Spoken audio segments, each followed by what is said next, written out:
Welcome back to day 35, Selling Transformation, the Power of Imagination. This is going to be another exciting day towards your journey. And today we're diving deep into the fundamental truth of every successful business owner needs to understand. People just don't buy products or services. They buy the transformation.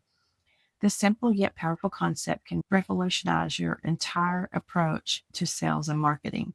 Let's break this down in a way that you will transform your content with your customers. When someone's considering making a purchase, they're not just looking at the future or the benefits of what you're offering. They're imagining a better vision of themselves.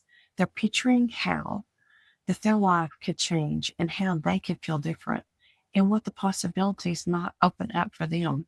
So think about this. When someone buys a high-end planner, they don't just buy paper and a binder. They're buying a promise of organization, productivity, and control over their chaos. When someone invests in a fitness program, they're not buying a workout.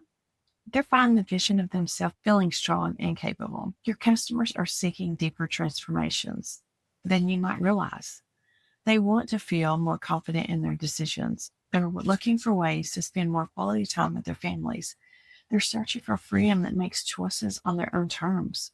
Your product or service is simply that bridge that helps them get from where they are to where they want to be.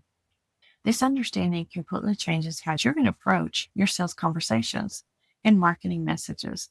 Instead of listing features or even benefits, your primary job is just to paint a vivid picture of what the possibilities are.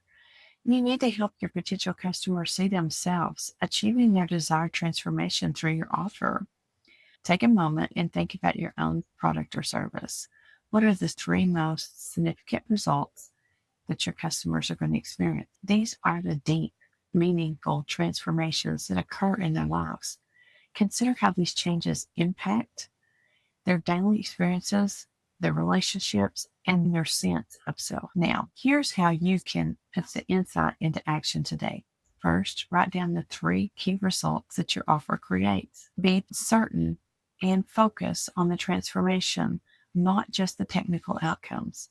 Then turn these results into content using imagine if statements. These statements should paint a picture of the future of your potential customer's desire. For example, instead of saying, our program includes 10 modules, you might say, imagine walking into your next client meeting with a complete confidence, knowing exactly how to communicate your value. See the difference? One describes the future while the other illustrates the transformation. This approach works because it taps into the emotional core of why people make purchasing decisions. When you show someone a clear picture of their desired future and demonstrate how you can offer and help them achieve it, just not selling, you're providing a pathway of truth. Your challenge today is to create a piece of content that truly showcases the transformation that your offer provides. Focus on the end results, the emotional impact, and the positive changes that your customers experience. And remember, you're not just selling a product or a service. You're selling the possibilities, the potential, and the better future for them. Show them the destination, not the product. Where are they going to land once that is accomplished? I'll see you tomorrow.